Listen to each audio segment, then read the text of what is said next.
Yego turabumva ababyeyi. Thank you very much. Kabiri, gatatu, kane, gatanu, gatandatu, karindwi, karimesha umunani, icyenda, icumi, rimwe, kabiri, gatatu. Ubwenge akajya kwiyandikisha ubwo butaka nyine ariko twese tubufatanyijeho. Ubutaka n'ubu duhagazemo. N'ubu ngubu n'iriya nzu yahariya hakurya na hariya hepfo hose ni mu bitsinsi by'iwacu. Kubera ko yaranzengereje umuganga n'uriya mupapa. Yego. Uri ufite inkono. Yaranzengereje akajya ahora nsinda naza mu murima akambwira ati nzagutemagura amaguru njya guhiga muganga niyo mpamvu namuzanye gakemura ikibazo cyacu. Ubutaka n'ubwawe ku giti cyawe. N'ubwacu abana twese uko turi batanu tuvukana twe babiri turi mu Rwanda batatu bari muri Australia. Twese tugomba kubugabanaho rero agomba kuzana ibipapuro by'ubutaka tukajya guhinduza twese tukemererwa kugabana hano. Reka nongera mbasuhuze cyane abakunzi mwese Favuga TV rizakomeze fresh cyane. Yewe nitwa Junior umusanyi utagira n'imigozi muhambira kindi kuba kumushwisi mweza gaca ibyo mumaze kubimenyera. Thank you so much. Wakoze subscribe hano kuri Favuga TV na utarayikora iranje ukabyara we utuvemo ideni. Ubundi ideni 2024 ngira ngo murabona ko ubu ngubu ni abazungu ni ukuvuga ngo twahinduye ibintu bimeze fresh cyane. Turi kumwe n'umumama hano witwa Barni kuva muri France. Uyu munsi turavuga igifaransa cyinshi cyane ndaza kwiyaminiya mvuge ngo je suis muraza kubyumva. So rero uyu mumama tuje kumwe cyane ku kibuga cy'indege murana ko turi kuri Kigali International Airport. Tuje kwakira uyu mudamu ujana mu Rwanda kudusura. Reka tumubaze se bimeze bite n'ibiki bimuzanye. Muraza kumenya byinshi bigiye bitandukanye. Mbaza vuga ngo welcome to Rwanda Bani. Thank you. Say hi to our beautiful audience. Thank you. Say hi to them. Hi. Small English. Yes. I speak French. French. Yes. Jesus. French. We igifaransa niyaminiye mbakome mu bibone. Can we use like in English? No problem. No English, Swahili. Swahili. Yes. Swahili naweza jiamini mwenyewe. Kwanza wasalimie watu wetu hapo. Nawasabai sana. Majina yako sasa, hebu waambie majina yako. Majina yangu ni Micheline Barni. Micheline Barni. Sasa ngoja kwanza tuongee kwa nini unakuja hapa Rwanda? Kwanza tuseme karibu sana hapa Rwanda. Asante sana. Hebu sasa waambie watu wetu kwa nini unakuja hapa Rwanda? Hapa tuko Kigali. Kwa nini umekuja? Nakuja hapa Rwanda. Kuna mtu mmoja tu ametuma mimi nimepanda airport nikakuja hapa Rwanda. Sasa huyu nani sasa? Tafuta. Nani? Mganga. Mganga nani? Sijui jina yake lakini namba zake niko nazo. Kwani unagonjwa sahi? Hapana. Kwa hiyo unakuja kutazama mganga na huko kwenu kuna waganga, kwa nini unakuja kuona mganga? Nakuja kuona mganga kwa juu aliponesha mtoto wangu. Mtoto wangu alikuwa ametegwa. Ndo hivyo amemroga ama? Amemroga lakini amepona. Lakini mimi nikasema nikagomba kuja hapa Rwanda kumwangalia huo mganga ni muheshimu soda. Sasa ni hatujafika hapa barabarani uone Rwanda. Kwanza Kigali umeonaje? Ukiwa juu hivi umeonaje Kigali kwanza? Kigali ni hatari kabisa. Umeona nzuri? Sana. Kwani utabaki hapa ama utarudi huko kwenu? Nitabaki hapa kidogo. Kwanza uenjoy hapa Kigali, utembee alafu niende. Kuna gari huku tutakura kwa hizo dolari nadhani uko nazo. Kidogo hapana nyingi. Si umemletea huyo jamaa? Nimemletea kabisa. Sasa nilikuwa nimekuja hapa kuchukua yani twende tumtembelee huyo jamaa ni kuonyeshe mali tofauti lakini nadhani mimi pia nipatia kwa dola yani kidogo. Tutasemana. Taongea mimi na wewe. Abantu mujya munyihangi biki murabona ko mba nagerageje gutanga ubushobozi bwa nyumba afite uyu mudamu aravuga ati nje kureba umuntu wangiriye neza hano mu Rwanda ariko nta byinshi turibuze kuvugira hano turabanza dufate inzira tujye kureba uwo muntu muraza kubona fresh nyirizina ikimuzanye hano mu Rwanda mukiboneye ku giti cyanyu. Sasa nadhani tunaweza enda sahi. Mtaona sasa, twende sasa. Saa 10:30. Mekucha, twende. Sasa ubwo tugiye kujya kureba uwo muntu umuzanye hano mu Rwanda byinshi turabiganirirayo hano nuko twa tuje kumwakira tuva ati tukimwakira na kamera igomba kuba iriho. Sasa tunakwambia karibu sana hapa Kigali, mambo mazuri kuna usalama hapa hapa kuna shida chakula, kama uko na pesa unakula, kama hauna sasa shida hiyo kwani hapa chakula ni pesa chakula ni pesa, lakini amani hapa kila kitu kiko sawa kabisa. Na mimi pesa nipo nazo za kula za kunywa amna kidogo Sasa ubwo tugiye kujya guherekeza uyu mudamu tuje gufata hano ku kibuga, tumutwaze izi bag ze tumurebera ahantu azishyira fresh, ubundi tujye kureba uwo mugabo. Sasa nadhani unaweza kuja rafu twende, mambo tutaendelea kule.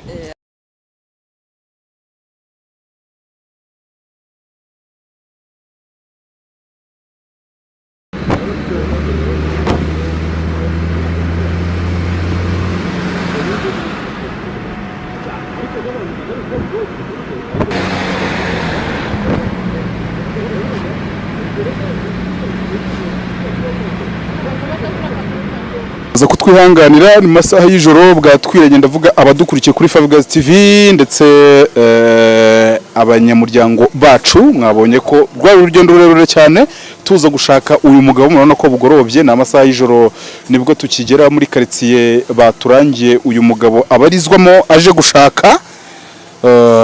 I'm so sorry for your journey. Yes. Okay. No problem. No problem.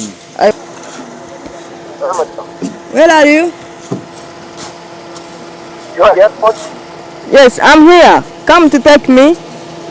Okay, I'm coming. Okay. Arakupye abanyarwanda mudukurikiye ijoro ryabaye ijoro. So what? What? He's coming. Yes, it's coming. Okay. Let me save his number. So rero abantu mudukurikiye icyo tugiye gukora no gutegereza uyu muvandimwe aje kureba hano mu muhanda. Murabona ni nijoro cyane, maze kubasa what time?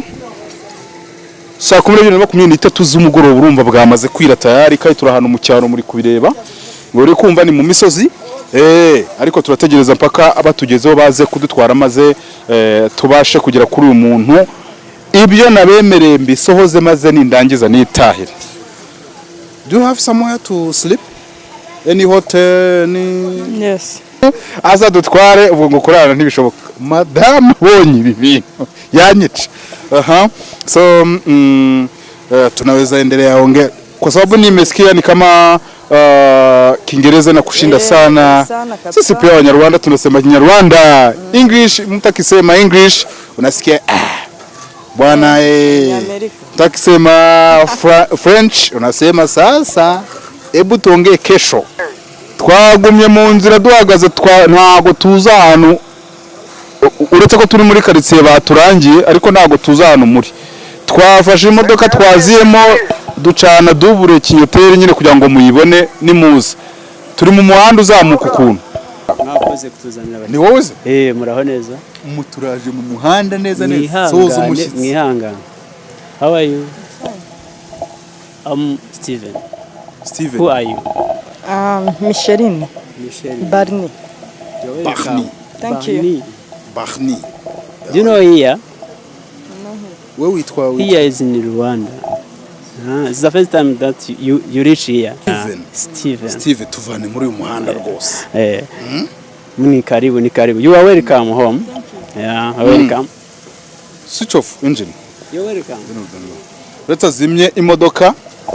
Ubundi abantu mwari mudukurikiye dukomeza igikorwa. Uyu munsi ni urugendo shuri. ni karibu kandi mwakoze kutuzanira ahantu muba kuri mu cyaro koko ahantu ariko ni mu cyaro cy'umugisha umuntu tuje kureba ari nk'iboro neza ni umugisha ubundi ntabwo umugisha ujya ku gasozi nase uko twe turi kumurikirwa n'amatara ubu noneho turahabona dute turabamurikira so abantu mudukurikiye murongera kutubona kuri kamera twageze iyo tujye mu muhanda ntihabona kandi nta n'amatara twazanye ngo ari kuri tere tugerageje kumusanga ahantu ibintu yarari gukora biri kubera tubasanze mu rutoki inzuki hano ziratubangamiye byatari ntabwo tuzi ibyo ari byo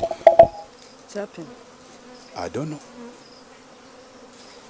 know mwiriweho neza mwabagabo mwe mwiriwe muraho murakomeye nitwe twavuganaga namwe sinzi uwo twavuganaga muri mwebwe nige twavuganaga umushyitsi n'uyu nguyu turi kumwe come closer no problem nige twavuganaga kuri telefone ndi kumwe n'uyu muvandimwe nari mfite umushyitsi mbazaniye yego mumbwiye muti ntago muboneka muri kuri tere ubwo sinzi niba muri bumwakire ndabona hari ibyo muhugiyemo uwo twavuganaga ninde nige twavuganaga ari umuntu twari kumwahangaha inzuki ntabwo zitugirira nabi mwabagabo uyu mubyeyi ubonaho uyu mubyeyi yanyaganyije bamunyanganyije imitungo we n'abagenzi biwe n'abavindimwe uwo mwegeranye uyu mumama uwo mumama muraho mama muraho neza amakuru ni meza rero turi muri iki gikorwa uyu mubona yabariganyije imitungo uyu mugabo mubona ni musaza wawe uyu ni musaza wanjye ariko nyine ntabwo aba ashaka ko twumvikana bene wacu bandi tuvukana bari muri Australia ukabyara mu izi nzuki zimeze nabi njyewe yego komeza utubwire none kandi rundiye urwa mbere none nyine yafashe ubutaka bw'ababyeyi bacu kubera ko bo barapfuye bwose abwiyandikaho buri munsi njya kumurega kansinda kubera ko ubutaka ari we bwanditseho buri gihe najya kurega umva ari ubwe se nyine we ntago ari ubwe n'ubwo ababyeyi bacu nuko we yandushije ubwenge akajya kwiyandikisha ubwo butaka nyine ariko twese tubufatanyijeho ubutaka n'ubu duhagazemo ni ubu ngubu n'iriya nzu yahariye hakurya na hariya hepfo hose ni mu bitsinsi by'iwacu kubera ko yaranzengereje umuganga n'uriya mupapa yego uri ufite inkono yaranzengereje akajya ahora nsinda naza mu murima akambwira ati nzagutemagura amaguru njya guhiga muganga niyo mpamvu namuzanye ngakemura ikibazo cyacu ubutaka ni ubwawe ku giti cyawe ni ubwacu abana twese uko turi batanu tuvukana twe babiri turi mu Rwanda batatu bari muri Australia twese tugomba kubugabanaho rero agomba kuzana ibipapuro by'ubutaka tukajya guhinduza twese tukemererwa kugabana hano niyo mpamvu nazanye muganga ni musaza wanjye hanyuma uribona ari burokoke ziriya nzuki buriya muganga arabikora arashoboye n'imbaraga ndabizi afite imbaraga nyinshi nanjye umuntu wambundangiye yambwiye ko yari yarazengerejwe n'ibibazo kandi aramufasha kandi urabona ko ibya mbere byanatangiye dogiteri ngira ngo niwe twavugana cyane kuko mfite n'umushyitsi wawe hano duturukanye ku kibuga cy'indege Kanombe ari we tuzanye hano kukureba wenda nawe muha umwanya izi nzuki zitanaduhemukira ibintu muri kumbaza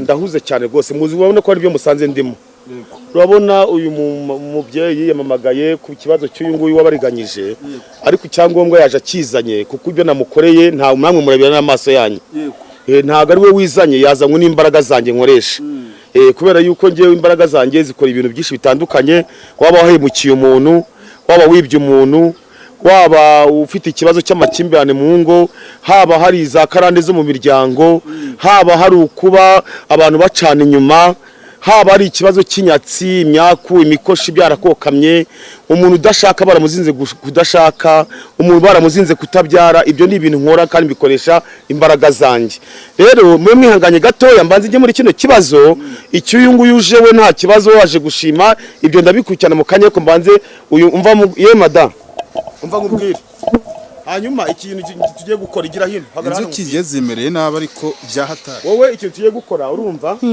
wowe ugiye izi nzuki zigiye kumushiraho uri kumva ubu ntago arimo kwiyobora ni njyewe urimo kumuyobora kuko hari imbaraga z'amahembe zanjye zamufashe izi nzuki nizimara kumushiraho murahana amasezerano mugende niba ari kwa noteri mujye kwa noteri tutarajyana kwa noteri rwose mbabarira umperekeze tujyane se muri iri joro ziramuraho arongera nkera amahane urahumura washyitse imbaraga zanjye zirabikoreka byose ndamukuraho inzuki maze kumuzikuraho ndamusigaho ihembe rigende abasubize ibyanyu yabanyaze byose hanyuma ni mu birangiza uraza kuza uza gushima ibyo nagukoreye sibyo tabara umuho kabyaro muga ndabyemeye rwose bo hanyuma icyangombwa cyawe si iki ngiki se wabanza gikuremo tukirebe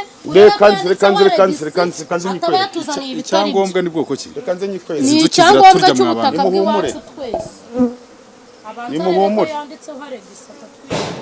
icyangombwa ni cy'ubutaka bari kuvuga ni icyangombwa cy'ubutaka soma urebe ko ari cyo kameramani wadufashe iki cyangombwa tukakireba neza ariko ndabona handitseho Alex nibyo ndabona ari cyo reba nawe neza reba neza nicyo Igo niwe Igo nawe nubwo nkimusubiza n'icy'umuryango wacu nuko abashaka kutunyaga ntago hanyuma ikintu umva mama umva nkubwire urabona amasaha ageze bitewe nuko mbonye abandi bashyitsi baje kundeba mbo uyu musaza wawe ibi bigiye kumushiraho imara kumushiraho muragira inyandiko mwuzuzanya zuko yabariganyije agomba kubasubiza imitungo yanyu uri kubyumva ni mu birangiza uraza uze gutanga ishimwe yego ibimenyetso namaze kubibona amaso ntago ari kuguha igira kumugaragara abantu bakurebe nabibonye rwose ubwo rero reka twebwe tujye mu byacu izi nzuki zigiye kumushiraho mu mwanya muto cyane bafite ibibazo abantu bose babangamiye mu miryango banyanganye ubutaka bwabo mujye musanga muganga Mbaraga rwose arashoboye mujye mumbwira mbaye na nimero ze kuko ibintu nkoreye ni ibitangaza ntago ibintu bitekerezaga pe okay humura n'ibindi rero byose urabiaje kubitunganya ntago aba yikoresha ngiye uri kumukoresha kuko yembe ryange rimuriho nugira ikibazo yo kisala wita kisabile tamatungura kiposoti za stepombo pemba nibyo reka ngiye gukurikirana ikibazo cy'uyu muva mahanga uje uyu mama ari kubaza ngo ni ibiki biri kujya mbere hano morning ikigoroba ni evening gira hino sha muhungu wanjye ni uje usobanurira abantu baje kutureba ukuramo inkweto umushyitsi wanyu n'uyu rero dusanze rwose muhuze hariya mu kazi kanyu bo kwari duhuze ibyo kwari duhugiyemo byari biri ariko bitewe n'uyu muvamahanga twavuganaga kuri telefone ntaramubona hari ibibazo byo byakemutse ari ikibazo kiwe cy'umwana wari urwaye akaboko ye n'umugabo we ndetse yajyaga ibibazo byo kunywa ibiyobyabwenge akanywa bya kokayine bikamubata cyane ariko byose namaze kubikemura niyo mpamvu yaje jangaje gushima twari tumuhaye ikaze rero nta kibazo ariko ndagira ngo mbanzemo ababyeyi bamwakire yemba ndi kumwe n'uyu mugabo mubona ni mu masayi ari umugabo kubera ko yambaye ibitenge ni mu masayi turakorana turuzuzanya mbo twahuje imbaraga iyo biri n'imiti ikenewe ajya muri Tanzania akayizana tukavura abantu tukakemura ibibazo byabo turuzuzanya cyane twarahuje nta kibazo rwose twahuye muhuze mwebwe tubura ukuntu tubabaza ubundi abo muri bo ubundi bakwita nde wowe ndetse n'uriye ige nitwa Mbaraga witwa Mbaraga yego mugenzi wawe we yitwa nde ntakubwira jina lako unaitwa nani mimi naitwa Faru okay vizuri sana kukujua hanyuma mukora ibiki abari byo duhera ibyo dukora ariko uramubwiye ko ngufitiye amafaranga ubwo ntago wabanza ukayakira oya nta kibazo icyangombwa nuko yahageze kandi ibyo twakoze kwamaze kubikora ibyo nta kibazo hanyuma kwebwe dukora ibintu bitandukanye duhuje imbaraga n'uyu mugabo mubona mu bigendanye n'abantu bazinze inda abantu bazinze kudashaka abantu imiryango bamwe barimo kunyanganya abandi bakabanyaga imitungo ibyo tubasha kubigarura hanyuma ibintu byo mu bisekuru by'imyuka za karande zimwe zibata abantu zikabahindura ibigoryi bamwe bakarwara ibintu by'ibicuri abandi bagasara abandi bikabateza inyatsi no kuba nta n'ikintu bageraho ibyo turabivura byose tukavura ibintu byinshi bitandukanye gucana inyuma nk'umugabo yaciye umugore inyuma umugore yaciye umugabo inyuma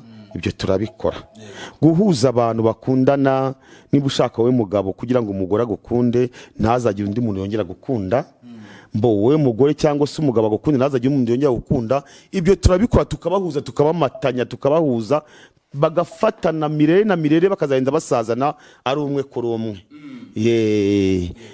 ubwo umuntu yakwibaza ngo ntago umushyitsi dusa nkaho twamuheje mwabanza mukamwakira. Reka twakira umushyitsi. Ibyo dukora byo ni byinshi bitandukanye, ari amarozi y'uburyano, ari amarozi batongera abantu, ari ibintu biza bikavugira mu nda bikagonga, hari abo tubyaza ibikeri, hari abo tubyaza inzoka, hari abo tubyaza imiserebanya bitewe n'ibintu babaroze. Ibi byose turabikora. Abantu baroze amaguru akabyimba akajya kwa muganga ahantu hose bikanga bakabura indwara. Ibyo turabikora, dukoresha imbaraga zacu, kandi ntago twebwe twita ku bintu bigendanye n'amafaranga. Icyo twitaho cyambere nuko dukorera umuntu ikibazo cyiwe tukamuvura, ubundi akazatwitura nyuma. Icyambere ni ukwisuzumisha, ugatanga amafaranga y'urusuzumo. Ukibura umuntu uri hanze, tukubaza ifoto yawe, wamara kuyikohereza. Niba ari umuntu wibye, nk'ubu urabona hari nk'umuntu, umugabo yari afite ikibazo, ariko ari umuvandimwe wiwe nyine afata amafaranga 15,000 by'amadolari, hanyuma yabisize ahantu yabibikaga, aca amafaranga arayabura. Biramuyobera, abajije muri umuna wiwe ati ese bimeze gute? Ati nge ntabyo nzi, ariko umuntu aramurangira, muturangiye baramamagaye nubwo ni foto ahantu y'amafaranga yarari, unyohereza iyo foto. Nyuma y'iminota itarenze 20-30 uwo muntu watwaye amafaranga ahita agaragara. Nuko maze kubikora, nuko nkoresha imbaraga zanjye, tureba dusanga ni muri umuntu we wayatwaye. Ndamubwira ni humuragiye kuyaza, ariko dusanga yakoreshemo 500 15,000. Nuko amara yamugarurira. Ibyo byose turabikora rero. Nk'uko uyu muvamahanga nawe twavuganaga kuri telefone, nawe yaje twavugana kuri telefone, ariko ibibazo bye namaze kubikemura, yaje gushima, ariko kanakira ishimwe ryiwe. Ndumva ari byo byiza cyane byihutirwa. Wenda abantu bahise bibaza akanya bati uyu mugabo, aba bagabo uko ari babiri umuntu yabona ate? Mbere yuko wenda twakira uyu mushyitsi n'undi yahigereye, sinzi niba yambwiye ko afite ahantu ari burara, ariko ubundi umuntu abafatisha ate? Mubarizwa hehe? Mukorera he? Umuntu abona ate? Nimero za telefone nizo utubarizaho. Kuvuga nkaho muba muri nyine aho tuba turi muri uyu mujyi wa Kigali. Nimero za telefone ziba zihari, nta kibazo, ariko nimero za telefone nanazitanga kugira ngo n'umuntu wari wese watukenera abe yabasha kuduhamagara. Nimero za telefone ni 07 38 41 97 1. Urasubiramo 07 38 41 97 1. Umuntu ababashe kubafatisha wa wundi rero uvuga uti dushakiraho nizo tuboneraho. Waba kuri WhatsApp, waba uduhamagaye turakwitaba, nta kibazo. Umuntu uvuga uti uwamfasha nanjye nkagera hariya kuri uriya muzungu wahageze nkeneye kubigereraho, wowe aza ati? Uwo nguko naza araduhamagara, tukamusaba ibyo tumusaba, atwoherereza, tukamusuzuma, agatanga amafaranga yo gusuzuma. Twamara kumusuzuma tukamubwira ngo ibyawe tugiye kubikora, nimara gukemuka uzaza kudushima, cyangwa se uzadushima utwohereza ishimwe ry'ibyo twagukoreye. Nawe aje byarakemutse. Ibyo byamaze gukemuka, twavuganye n'iyo ngiyo mu mahanga, maze kubikemura avuga ati nta kuntu ushobora kuza cyangwa kohereza ishimwe nigereye aho muganga Mbaraga akorera, none byamuzanye nawe yahigereye, byananije cyane. Uyu ni nk'uwa gatatu cyangwa wa kane mu bantu baturutse hanze mu bihugu byo hakurya iyo ngiyo baza gushima ibyo nabakoreye. Ubu igikorwa kigiyeho, giye guhamagara abakuru, hanyuma abakuru ubashimire ku bw'ishimwe wazanye n'ibyo bagukoreye, kuko nizo mbaraga nkoresha, ni nazo zinyobora, ni nazo zinkorera ibintu byose. Iyo turi kumwe n'uyu, imbaraga dufite nizo zikora ibintu byose. Rero reka mpamagara abakuru, hanyuma bakubwire ibyo ugiye gukora n'amagambo uri buvuge, numva aribyo byaba byiza cyane. Musobanurira ko gene ntago yumva ibyo ari byo.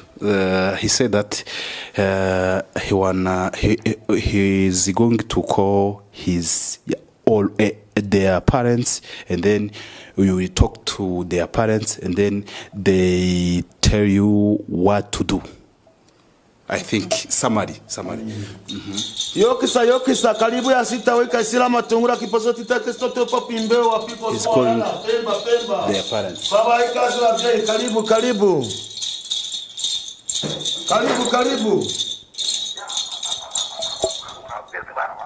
Yego babyeyi mwongeye kwirwa neza. Yego babyeyi. Their parents. Ni wa muva amahanga babyeyi warugeze ahangaha yaraje gutanga ishimwe kubw'ibibazo mwamukemuriye babyeyi. Ye ari ibibazo byiwe n'ibya mwana n'ibya wa mwana we wari urwaye ukuboko n'iby'umugabo we wari wabaswe n'ibiyobyabwenge. Ye yagira ngo babyeyi nabo bavugishe babyeyi maze mumubwire maze mumuhe amahirwe mumuhe guhirwa mu byo azakora byose babyeyi bwo agiye kuva ahangaha atanze ishimwe ryiwe babyeyi. Ababyeyi bari hehe ko Ababyeyi bavugira ahangaha ni ihembe rivuga. Ni ihembe rivuga singina ntabwo ni ihembe rivuga. Iri ni ihembe akakabya karavuga irankoni iravuga nta bitavuga iri ihembe riravuga dore ibi byose biravuga ibi byose ubona biravuga. mwakomeza. Turakumva mubyeyi bari baje gutanga ishimwe mu vamahanga babyeyi.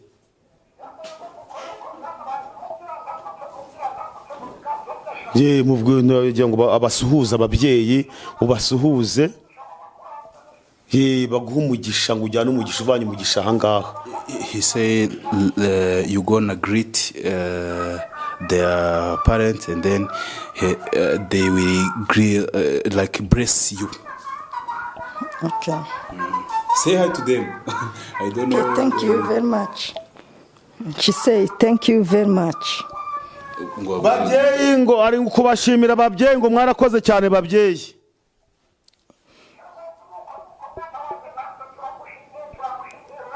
Baravuze ngo baragushimiye cyane ngo nuko nawe urakoze kukuba waje gushima. Yes, you are welcome. It's good to say thank you to them. Okay. Ngo humura nugira ikibazo ngo n'ikizongera kugira ngo bira byarangiye ngo imbagiye kujya ngo bakureberera ngo igihe cyose ngo nta kibazo kizongera kukubaho ngo humura ngo nugira ikibazo. Ari ibyakubagaho wowe ari ibyabaga ku mwana wawe ndetse n'umutware wawe byose ngo byakuweho nuzongera kugira ikibazo nuzongera kugira ubwoba. There is no problem. Okay, there's no problem. His family is good. Oh, they say that your family is safe right now. Okay. No problem. No. Feel free. Yes. Okay, murakoze cyane. Babyeyi rero yagira ngo atanga iryo turo ry'ishimwe babyeyi ibyo mwamukoreye babyeyi yaraje kubashimira babyeyi. Yezana iryo turo wari watugamije gushimira babyeyi ku ibyo bagukoreye. Yego turabumva babyeyi. Yego. This is dollars. Amadolari kabisa. Amadolari rwose. Ukuntu nyabona nkumva ntazi byari. Shiramanga muga. Put that. Shiramo hano. Thank you very much. 2 3 4 5 6 7 8 karimesha 8 9 10 11 2 3 Yego babyeyi babatanze ituro ry'ishimwe babashimiye babyeyi batanze amafaranga ava hanze mu mahanga babyeyi niyo bazanye. Ni amadolari babyeyi niyo babahaye namwe murabireba. Ni ubunyamahanga ni bwa bufaranga bita amadolari. Inango 12 ndazi gutereka mu byeyi rwose batanze ishimwe. My money. Yego babyeyi ndabikora rwose amahirwe ajyana nawe babyeyi. My money. My money. Yego murakoze cyane namwe babyeyi. Baravuze ngo izi ni inango utanze inango 12 ngizi nango 12 ngo nawe ugiye kuvanga ujyanye amahirwe ngo ibyo ugiye gukora byose ugiye guhirwa bijye bibona ibintu biza kubera babonanye n'abakuru. Yego.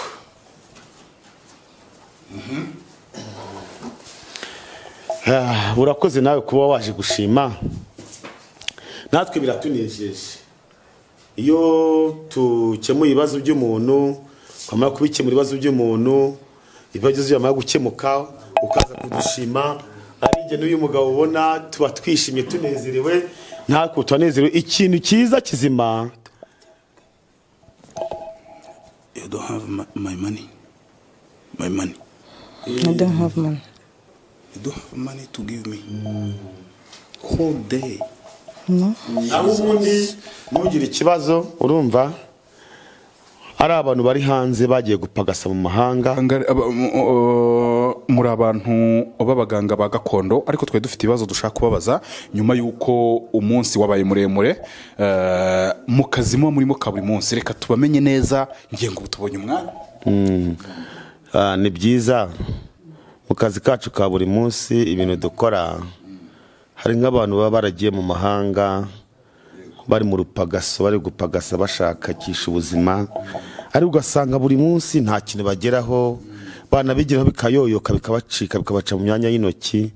Ibyo hari ukuntu tubigenza kuko abari inyatsi ibi bariho ituma batagira icyo bageraho. Hakaba ari n'abantu baba bari mu mahanga bashaka ibyangombwa bashaka ubwene gihugu ugasanga biranze biciye mu nzira ndende nyinshi bikabagora. Ibyo nabyo ni ibintu dukora bigakemuka kandi bidatinze.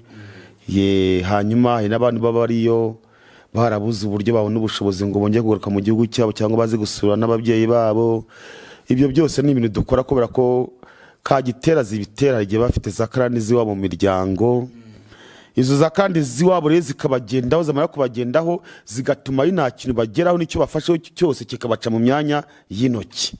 Ibyo rero turabikora tukabasubiza muri gahunda tukabakuraho iyo myaku tukabakuraho izo nyatsi tukabakuraho iyo mikoshi hanyuma ibintu bikagenda neza nta kibazo. Cyane reka tuvugishe ni umusaza wo hakurya uko Tanzania watu wanawaamini sana kuhusu madawa tofauti. Kwa nini umekuja kufanya kazi hapa Rwanda? Nimepata marafiki huku, si tunafanya kazi. Mimi natokea Moshi. Huyu ni rafiki yangu. Tunafanya kazi sana. Tuko na miaka nyingi tunafanya kazi ya mbalimbali. Kama wewe mgonjwa, hata kama una sehemu yote unaumwa, mtu yuko Rwanda, hata mtu yuko Ulaya, yuko Uganda, nchi yote. Unatumia picha yako na majina yako. Kwa hiyo kazi tunafanya, kila kazi tunafanya. Sio lazima utuone. Hapana. Unatumia picha au majina, tunakufanyia kazi popote. Mimi nafanyia huko Moshi, Kilimanjaro ndio natoa dawa, namuletea huyu, tunafanya kazi pamoja. Mwanamke ameachwa na bwana, kazi ya biashara kama umeshindwa, mtu mmempa hela yako ameshindwa kulipa, hiyo kazi wote nafanya. Mtu amechukua kiwanja yako au nyumba yako nitakurudishia. Kwa hiyo kazi kama hiyo tunasaidia kila mtu. Kwa hiyo si hapa Rwanda tuniko. Hata nika hapa hata Tanzania, niko na ofisi Tanzania, watu ananitumia mapicha na msaidia. Sio ya nchi ya Tanzania tu, hata iko Amerika, iko Dubai, iko wapi? Tuma tu picha yako, tutakusaidia. Hii kitu sio tumekuja kufundisha. Hapana, hii imetoka kwenye family. Kwa hiyo tunaweza kufanya hiyo kazi. Kazi ngumu sana. Sasa naweza jiuliza uko Tanzania, yani hiyo power mnaitoa wapi? Hiyo power imetoka kwa wazazi. Sio kitu tumefundisha. Imetoka kwa wazazi. Mimi naweza kupiga radi, au naweza kupiga nyoka, kila kitu. Hata baridi tu. Nikitumia baridi utakufuata. Kwa hiyo sisi tunatumia ana upepo tunatumia. Hata mtu uko mgonjwa, yuko Ujerumani, yuko wapi, tunatumia upepo anapona. Kitu inakuwa sawa. Yaani kila kitu, wewe uko wapi? Nitumie tu picha yako na jina yako. Finish kazi na kumalizia kila kitu. Okay. Reka tuvugishe uyu mupapa uvuga ikinyarwanda asobanura abantu kwa kundi babasha kubabona twari kwabivuzeho kare ariko ni gute babasha kubabona mu buryo bworoshye abantu uburyo tubabonamo bababonamo mwebwe kwe batubonamo urabona nk'ubu baduhamagara kuri telefone mbo hakaba arabo twagiye gukemura ibibazo byabo, twamara kubikemura bakaturangira abandi, nuko bagatanga nimero zacu bakagenda baza muri ubwo buryo bitewe n'ibyo twabakoreye, kandi kuko baba barabibonye amaso ku maso. Sese mwabyiboneye mwebwe, mwabibonye hariya, ntiwabonye uriya muntu we munyanganya, umuntu wanyanganyije abavandimwe biwe imitungo yabo, si waba kuko amuteje inzuki ihembe rikamufata, si wabyiboneye. Turabikora byose, najya utakora, twohereza inzoka, twohereza ihembe tukarituma rikagenda rigakora ibyo rikora, ibintu byacu bigakemuka. Dufite imbaraga zacu tuzikura ku babyeyi, ari uyu nguyu azikura ku babyeyi, nanjye nzikura ku babyeyi. Twahuje imbaraga zacu rero kandi zirakora nta kibazo. Ikibazo nuko ahubwo ari uko abantu muri ino minsi bitwaza kumva yuko ibintu ngo ari amafaranga. Twebwe ntabwo twita ku mafaranga. Amafaranga siyo ngombwa, icyangombwa nuko tugukemura ikibazo cyawe, ubundi ukaza gushima watanze nayo gusuzuma, ibindi byose nta kibazo.